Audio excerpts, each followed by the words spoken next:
Salut les petits potes, aujourd'hui on se retrouve pour 6 ou 7 threads d'horreur, on verra bien en fonction de leur durée. Alors, j'ai la présence de ce petit schtroumpf qui veut venir, là qui vous fait un ASMR, il raconte quelque chose mais vous comprenez pas, c'est tout. Hello le bisou. Voilà, bah oui, ça c'est du gros bisou. Et allez hop, il s'en va. Petite apparition du cookie. Bon voilà, petite intervention du cookie et maintenant on commence avec les threads d'horreur. Alors prends la boisson de ton choix et installe-toi confortablement. Alors pour cette première histoire, eh bien c'est celle d'une abonnée. Elle s'appelle Kaya, elle a 31 ans maintenant, mais ce qu'elle va raconter, c'était quand elle avait tout juste 20 ans. En fait, c'est en écoutant des histoires flippantes que j'ai racontées qu'elle s'est dit qu'elle pourrait me raconter un petit truc. Mais un petit peu de contexte avant. Kaya a un trouble autistique, un TDAH et une dépression infantile. En gros, elle est née avec tout ça et ça ne se soigne pas forcément. À cause de ces troubles, elle a subi du harcèlement scolaire hyper violent, ce qui l'a amené à développer une phobie sociale et un syndrome de stress post-traumatique. Du coup, elle est hypersensible, super distante de nature et vraiment méfiante. Mais en même temps, elle a un énorme besoin d'affection.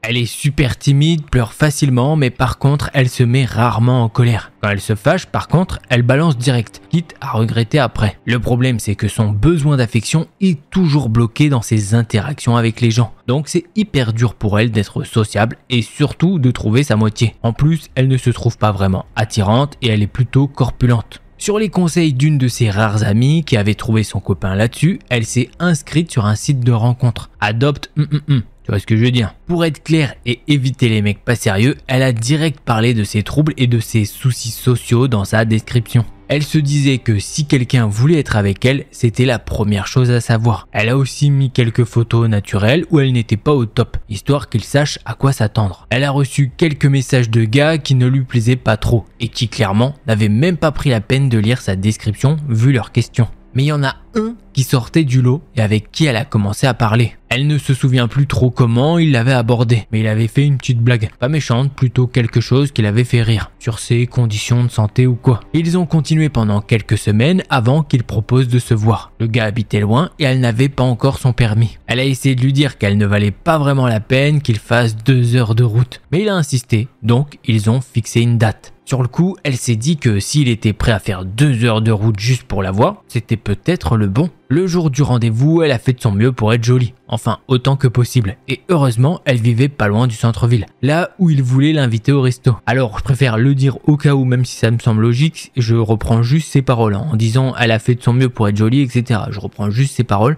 puisqu'en plus, je l'ai jamais vu, donc je pourrais même pas juger ou quoi. Et puis l'apparence, les gars, je vous le dis, voilà, je vais pas m'éterniser vu que c'est un thread d'horreur, mais ils se sont retrouvés devant et ouf, il ressemblait bien à sa photo. Il s'est montré galant, lui a ouvert la porte et écarté sa chaise. Un vrai prince charmant. Alors Kaya ne se souvient plus vraiment du resto, c'était peut-être une pizzeria. Le truc c'est qu'au final, elle n'a même pas mangé là-bas. Ils s'installent à une table et un serveur leur donne des menus. À ce moment-là, le gars commence à dire qu'il va prendre un apéro et lui demande ce qu'elle veut. Kaya, tranquille, répond qu'elle prendra juste un soda. Là, il relève la tête un peu choqué. Elle lui sort un « Quoi? Tu bois pas d'alcool ?» Elle lui explique que non, elle n'aime pas ça. Elle n'aime ni la bière, ni le vin, ni le champagne et les alcools forts lui donnent mal à la tête juste à l'odeur. Donc elle n'a même pas envie d'y goûter. Et là, il commence à s'énerver. Mais pourquoi tu m'as pas dit que tu buvais pas d'alcool? Tu peux quand même prendre un petit cocktail, non? Tu sais quoi, vu que c'est moi qui paye, je vais t'en choisir un. Kaya lui répète plusieurs fois calmement qu'elle préfère prendre un soda en apéro. Mais lui, il continue. On est censé s'amuser ce soir. Comment tu veux trinquer sans alcool? Là, elle commence à s'agacer. Elle lui répond qu'elle peut très bien trinquer, même avec un verre vide si elle en a envie.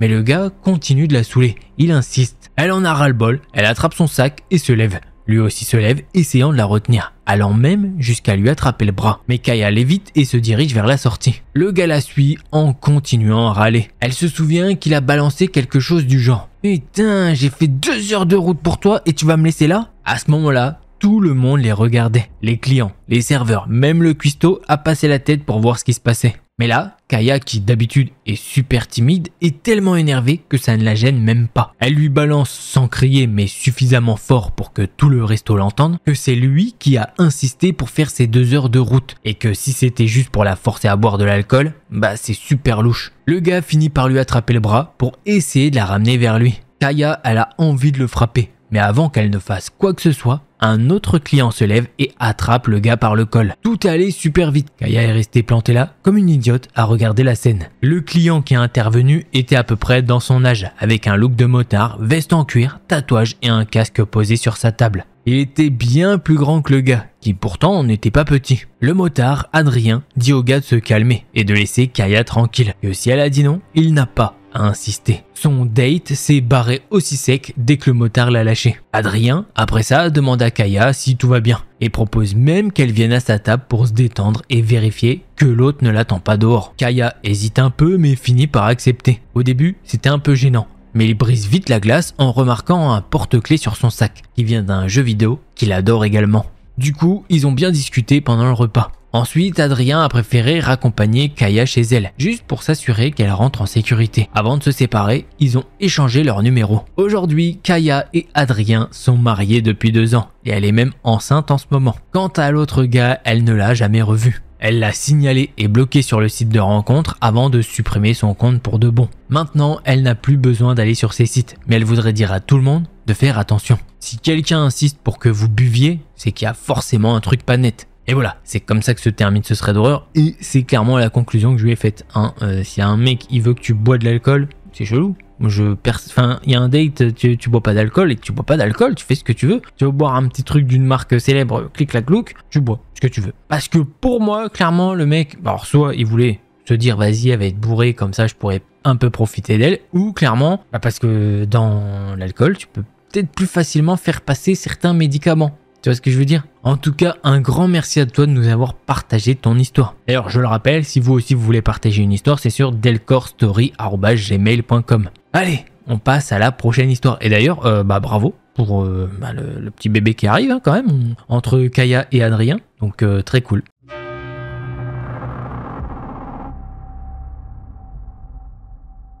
L'histoire que je vais vous raconter, c'est celle d'Elena et elle est sur Reddit depuis un petit moment et elle aime lire les autres expériences des gens. Et en parcourant le site, elle se souvient d'une histoire de son enfance qu'elle avait presque oubliée. La voici justement. Les parents d'Elena, âgés de 36 ans, ont divorcé quand elle avait 4 ou 5 ans. Pendant et après le divorce, son frère, appelons Chris, sa mère et elle ont emménagé dans une maison de ville avec 2 chambres. C'était pas la jolie maison de ville que l'on pourrait imaginer. Ce n'était pas un véritable 3 rats en soi, mais c'était une vieille construction des années 60, située dans un quartier un peu difficile de la ville. C'était quelque chose qu'une mère célibataire avec 2 enfants pouvait se permettre. L'agencement de l'appartement est important pour l'histoire, alors il faut être indulgent. Quand on entrait par la porte d'entrée, la cuisine était immédiatement à gauche et un petit couloir d'entrée se trouvait en face. La cuisine avait un plan de travail ouvert qui donnait sur un coin repas, assez grand pour une table et un salon bureau à 2 niveaux. Il y avait aussi des portes coulissantes en verre qui menaient à l'arrière-cour, sans clôture ni intimité, où il y avait justement une aire de jeu, plutôt triste et clairsemée.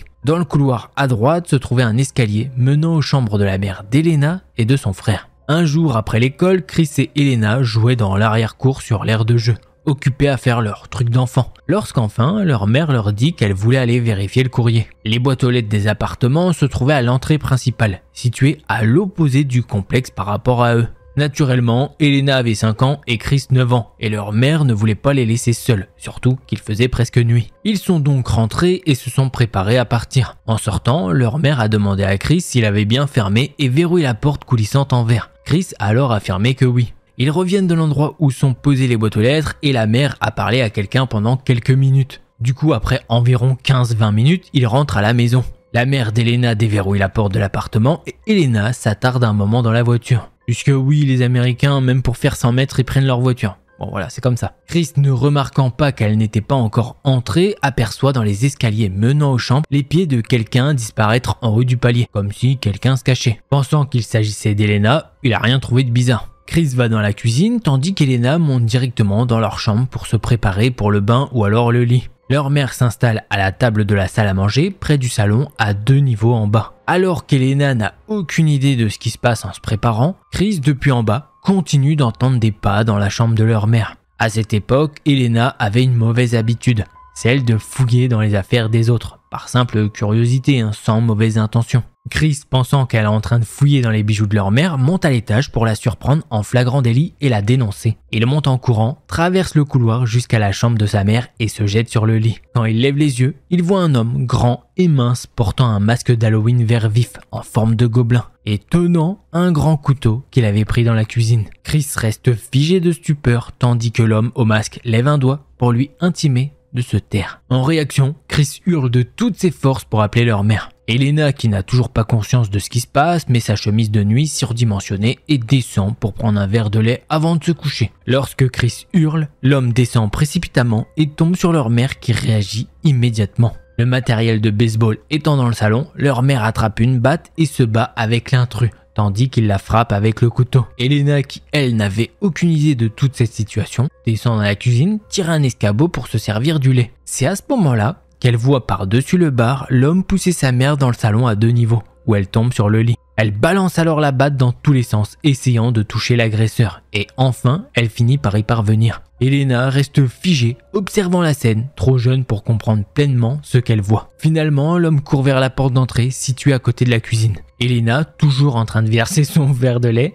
reste pétrifiée. Le lait continue de se répandre sur le comptoir et le sol. L'homme s'arrête, se tourne vers elle, la fixe dans son masque de gobelin, puis pousse un hurlement de rage avant de claquer la porte si fort que tout l'appartement tremble. Elena reste debout sur son tabouret, le lait coulant toujours, figée pendant ce qui semble être une éternité. Elle ne se souvient pas de tout ce qui s'est passé après, mais les moments qu'elle a racontés lui restent très clairs. La morale, toujours vérifier si les portes sont verrouillées, et ne jamais présumer qu'elles le sont. Puisque oui, le petit Chris a dit que la porte était verrouillée, mais au final, elle ne l'était pas. Il est bien passé par là. Alors clairement, pourquoi le mec avait un masque d'Halloween? Ok, bah après tu me diras, bon c'est un cambrioleur, donc il essayait de voler les bijoux. Donc ouais, oui, masque de gobelin, pourquoi pas. Allez, prochaine histoire.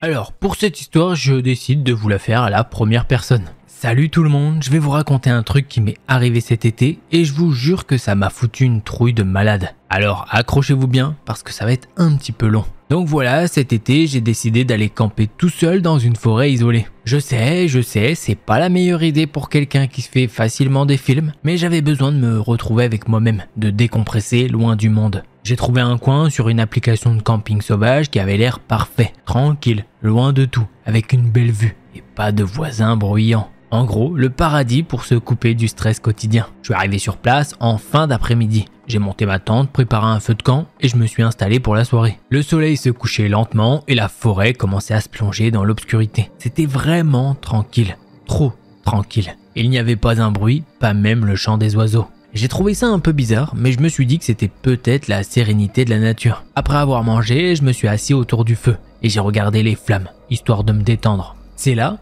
que j'ai commencé à entendre des bruits étranges. D'abord, c'était des craquements, comme si quelqu'un ou quelque chose marchait entre les arbres. J'ai pensé que c'était probablement des animaux, donc je n'y ai pas prêté trop attention.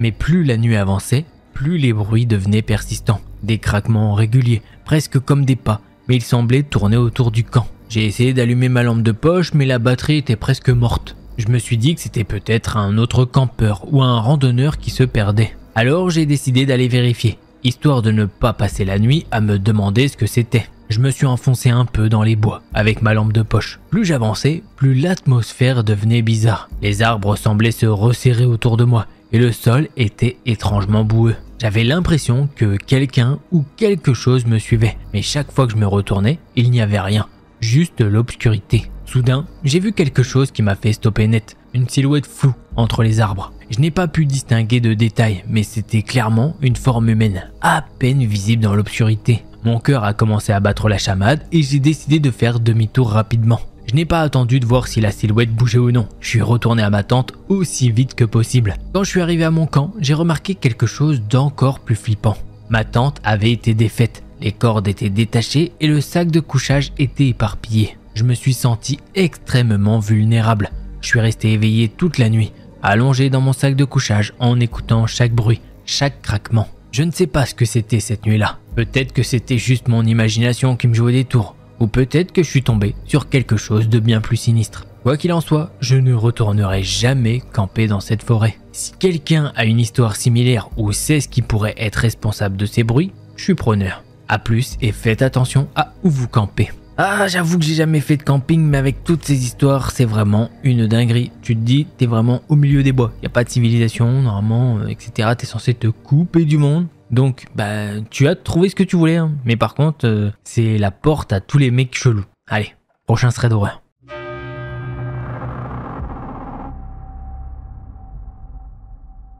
Alors, juste avant que commence ce thread d'horreur, n'oublie pas, un petit pouce bleu et un abonnement, ça aide énormément. Et pour le coup, cette histoire sera aussi en POV, donc c'est-à-dire à la première personne. Hey, salut, je suis Desti. Il faut que je raconte quelque chose que je viens de vivre. J'habite dans une maison avec un grand terrain dans un village dans la Marne. Depuis que je vis ici, environ 4 ans, j'ai échappé à environ 3 ou 4 cambriolages grâce au chien de la maison. Mon chien qui a maintenant 4 ans se retrouve tout seul, car celle de mon coloc nous a quittés en juin. Il est donc seul à surveiller et protéger la maison. J'avais peur qu'il n'y arrive pas, mais je viens d'avoir la confirmation qu'il faisait bien son travail. En effet, vers midi, un gros véhicule remorque blanc, comme ceux pour les travaux ou les espaces verts, plein de saleté, s'est garé devant mon portail. À ce moment-là, j'étais dehors, vers le côté opposé, donc hors de vue car je sortais le chien. Comme j'ai entendu le véhicule, j'ai été voir ce que c'est, croyant que c'était le facteur ou un voisin, et j'ai vu le véhicule et un mec qui commençait à ouvrir mon portail. Il a couru et s'est jeté sur le portail en grognant comme un fou. Je le vois rarement comme ça. C'est un chien mélange labrador et husky adorable, très gentil et sociable, mais là, il y avait clairement un truc qui clochait. Le mec a certainement eu peur, grand et un air très bizarre, il est monté très vite dans son véhicule et est parti très vite. Malheureusement, je n'ai pas pu voir la plaque et je ne sais pas s'il y avait quelqu'un d'autre dans le véhicule. Mais une marque vite fait à la craie se trouvait sur mon portail. Je l'ai effacée au lieu de la prendre en photo. Dommage. Une sorte de carré pas fini et un pic. J'ai regardé sur internet, on dirait la marque danger et attention aux chiens. Je ne sais pas du tout quand il l'a fait. En tout cas, j'ai peur, je deviens parano. J'en ai parlé à mon coloc par SMS car il est en déplacement et il a prévenu les voisins. L'un d'eux a aussi remarqué le véhicule. Nous avons aussi prévenu la gendarmerie qui commence des patrouilles maintenant dans le village. Maintenant, je sais que je peux compter sur mon chien qui actuellement ne me lâche plus. Je sais qu'il me protégeait déjà, mais je me demandais souvent ce qu'il ferait face à un méchant vu que ce chien aime les gens et veut faire ami-ami avec tout le monde. Son territoire, sa maison. Voilà ce que je viens de vivre, je vous laisse. Bye bye la commu. Alors cette histoire je l'ai prise bien parce que bravo le chien il a fait son boulot et surtout pour mettre en garde aussi. Même si là c'est un petit peu tard, les vacances sont passées, mais faites gaffe, effectivement les cambrioleurs ont un code. Ils laissent des signes et effectivement peut-être que là c'était un code pour dire effectivement attention chien, méchant, etc. Donc voilà, regardez bien vos portes, il n'y a pas des codes ou quoi, puis s'il y a ça, prenez en photo, appelez la gendarmerie ou la police et ils feront quelque chose. Allez, prochain thread d'horreur.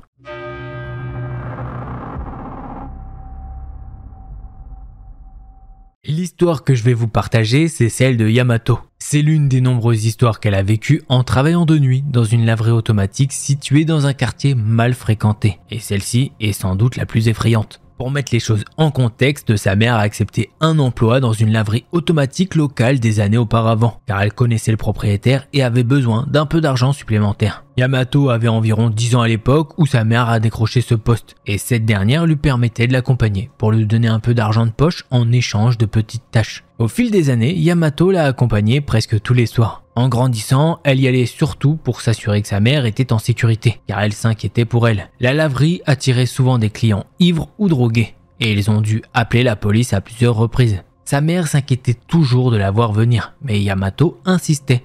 Et à ce jour, elle ne regrette toujours pas d'y être allée. Elle a appris beaucoup de choses grâce à cette expérience, notamment en matière de travail, même si certaines situations étaient vraiment stressantes. Yamato a beaucoup d'anecdotes intéressantes à raconter sur cette période, mais celle-ci reste la plus effrayante. D'ailleurs, elle s'est déroulée quand elle avait environ 12 ans. Étant jeune et un peu naïve, elle s'était donnée pour mission de faire sortir les gens à l'heure de la fermeture. Il arrivait souvent que des personnes se garent derrière le bâtiment. Alors elle allait du côté de la laverie et criait qu'elle n'avait pas le droit d'entrer, menaçant d'appeler la police si elle ne partait pas. Maintenant qu'elle y repense, elle réalise qu'elle alertait en fait toutes les personnes louches de sa présence, ce qui était une chose dangereuse à faire à seulement 12 ans. Elle ne pensait pas vraiment que quelque chose pouvait lui arriver jusqu'à cette nuit particulière. Ce soir-là, elles ont réalisé que la serrure de la porte avait été cassée. Sa mère avait ouvert le bâtiment le matin même, donc cela ne pouvait pas être une tentative d'effraction, car la laverie était restée ouverte toute la journée. Elles étaient un peu secouées, mais sa mère a tout de suite envoyé un message à son patron pour le prévenir. Elle a simplement dit à Yamato de la prévenir si elle voyait quelqu'un arriver. Après environ 30 minutes, Yamato avait terminé ses tâches habituelles et s'était installée pour dessiner dans son carnet de croquis. Elle était assise depuis à peine quelques minutes quand elle a entendu la porte s'ouvrir. Cela l'a surprise puisque d'habitude les gens frappent lorsqu'ils voient le panneau fermé, qui est pourtant très visible. Sa mère l'a remarqué aussi et a crié qu'ils étaient fermés. La voix d'un homme plus âgé a répondu, expliquant qu'il était juste entré pour utiliser le distributeur de boissons. Elle laissait parfois les gens entrer pour utiliser les distributeurs de boissons et de snacks. Donc sa mère lui a dit qu'il avait quelques minutes puis est retourné dans le placard pour chercher quelque chose. Yamato est assise à environ 2 mètres du distributeur de boissons, alors elle l'entend s'approcher. Mais elle ne lui prête pas vraiment attention. Elle continue de dessiner tranquillement jusqu'au moment où elle ressent cette impression étrange que quelqu'un la regarde. C'est là qu'elle réalise qu'elle n'a jamais entendu ce type mettre de l'argent dans le distributeur. Un peu nerveuse, elle jette un coup d'œil rapide sur sa gauche et tombe sur un grand homme d'une 60aine d'années qui la fixe droit dans les yeux avec un grand sourire. Elle sursaute légèrement mais lui rend un sourire gêné avant de se replonger dans son dessin. Mais à peine a-t-elle détourné le regard qu'elle entend un bruit de pas traînant. Quand elle lève les yeux à nouveau, il est plus proche. Elle ne sait pas quoi faire, alors elle essaye de l'ignorer. Mais à chaque fois qu'elle détourne les yeux, il se rapproche encore un peu. Le plus flippant, c'est qu'il garde toujours son corps tourné vers le distributeur. Mais son cou est tendu vers elle, avec ce sourire figé et ce regard insistant. Yamato commence à trembler et la panique monte. Ses yeux vont et viennent entre l'homme et la porte du placard où se trouve sa mère. Elle cherche désespérément une issue et dans un réflexe de survie, elle tente de trouver son couteau dans son sac. Mais là, c'est la douche froide. Elle a laissé son couteau chez elle, le jour où elle en a le plus besoin. La terreur la paralyse.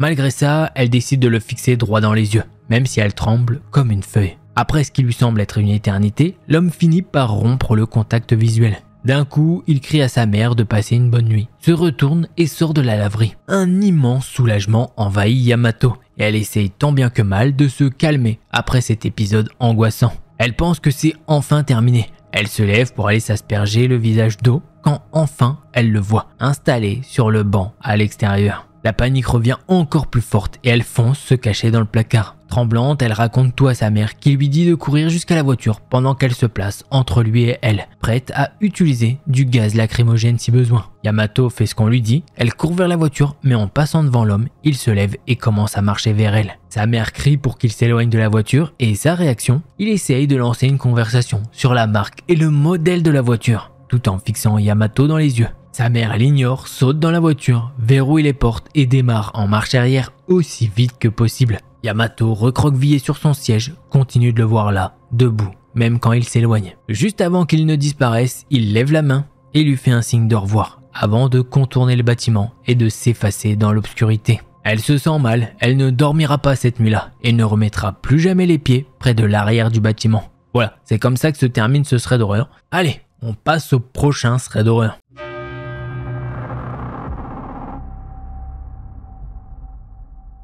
Alors, deux petites choses, si tu vois mon bras bouger là comme ça, un petit peu, bah c'est parce que je fais des doudous à Cookie qui veut absolument, depuis toute la vidéo, il veut venir à côté de moi, il fait que ça. Donc si vous l'entendez un petit peu, j'en suis désolé, voilà, mais parce qu'il est là, le petit racaille. Bref, d'ailleurs, petite chose en plus, maintenant, dans ce thread, c'est que là, la personne qui va nous raconter ce thread, elle le partage puisqu'elle a vu l'histoire que je vous ai racontée juste avant, à la laverie. Donc en fait, elle a écrit juste après avoir lu ça. Donc voilà, c'est marrant. Ça lui a rappelé immédiatement une histoire qu'elle a vécue au lycée. Elle avait environ 15 ou 16 ans à l'époque. Et c'est son frère aîné qui fréquentait le même lycée qu'elle qui les conduisait presque tous les jours à l'école. Surtout lorsque leurs parents ne voulaient plus se lever tôt. Tous deux avaient des cours qui commençaient à 7h du matin. Un jour, en route pour l'école, ils se sont arrêtés dans une boutique de beignets, située dans un coin un peu reculé de la ville, le long d'un tronçon d'autoroute. Il faisait encore sombre dehors, il était environ 6h30 du matin. C'était à la fin des années 90 ou au début des années 2000, à une époque où les adolescents n'avaient pas tous un téléphone portable. Donc Uta n'avait aucun moyen d'appeler ou d'envoyer des messages. La boutique de beignets était isolée, entourée d'arbres et de terrains vides. Le parking était bien trop grand pour un si petit endroit. Pour une raison inconnue, son frère ne s'était pas garé juste devant l'entrée. Il s'était arrêté à environ une rangée et demie de la porte et était entré dans le magasin. Il n'y avait personne au comptoir, alors Uta l'observait attendre son tour pour être servi. Pendant ce temps, ses yeux ont commencé à errer et se sont brusquement arrêtés sur un homme assis à une des tables au magasin. Il l'a fixé intensément, c'était très surprenant. comme dans un film où une personne regarde à travers des jumelles et se rend compte que quelqu'un d'autre la fixe également. Terrifiée, elle a immédiatement détourné le regard et baissé les yeux. Au début, Utah a pensé que cet homme était peut-être simplement fatigué, perdu dans ses pensées à cause de l'heure matinale. Mais elle pouvait sentir son regard posé sur elle. Après avoir lutté pour ne pas relever les yeux, elle a fini par céder. Et c'est là qu'elle a vu que l'homme avait un sourire effrayant sur le visage. Il avait les cheveux courts, coiffé comme un homme des années 70. Utah regardait désespérément son frère, mais ce dernier semblait prendre une éternité à choisir les beignets. À un moment donné, il s'était retourné une fois, et Utah avait tenté d'attirer son attention, mais il s'était détourné pour continuer à choisir. Pendant que son frère discutait avec le caissier, Utah a vu l'homme se lever de sa table. Il ne la lâchait pas des yeux, et Utah se souvient du battement frénétique de son cœur. Elle a baissé les yeux, ne sachant pas quoi faire d'autre. C'est à ce moment-là qu'elle s'est rappelée de l'autre histoire qu'elle avait lue, ce sentiment d'impuissance lorsque quelqu'un vous fixe et vous fait sentir profondément mal à l'aise. Elle espérait que l'homme s'éloignerait, mais du coin de l'œil, elle l'a vu se diriger vers le camion. Sa première pensée a été de klaxonner le plus fort possible, mais l'homme était déjà à un pas du côté conducteur. Et c'est à ce moment-là qu'Utah s'est aperçu que la porte ne s'était pas verrouillée automatiquement. C'était le genre de porte avec un petit bouton de verrouillage escamotable. Elle n'avait que quelques secondes pour choisir entre verrouiller la porte ou klaxonner. Elle a pratiquement bondi sur le bouton de verrouillage. À peine 2 ou 3 secondes plus tard, l'homme a tenté d'ouvrir la porte en tirant sur la poignée. Il s'est retourné pour partir, puis a refait demi-tour. Il a tiré encore plus fort. C'est là qu'Utah a klaxonné, espérant attirer l'attention. Mais elle a remarqué que son frère était de l'autre côté du comptoir, hors de vue. Après avoir klaxonné une deuxième fois, l'homme a traversé devant la voiture et s'est dirigé de l'autre côté de la rue, vers une petite zone boisée avant que l'autoroute ne reprenne. Quand son frère est revenu, il lui a demandé pourquoi elle klaxonnait et pourquoi elle avait l'air si pressée. Il lui a dit qu'il était encore tôt et que, de toute façon, il ne serait pas en retard. Utah lui a alors expliqué qu'un homme louche avait tenté de monter dans la voiture. Ils ont fait un tour dans le quartier, mais il n'y avait plus personne, car environ 5 minutes étaient écoulées avant que son frère n'arrive à la voiture. Allez, prochain thread d'horreur.